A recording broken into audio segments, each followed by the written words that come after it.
Hello there. So you want to know how you can simply go ahead and sign up for a Chime account. This is going to be the only video that you'll ever need to watch. So with that being said, let's just get straight into the video. First things first, simply go ahead into your app store and just go ahead and into your search, download Chime from here.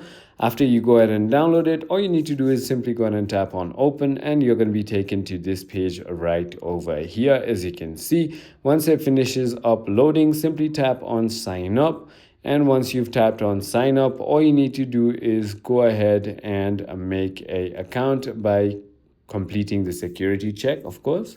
So just go ahead and tap on the tick mark, and it's going to go ahead and verify your device.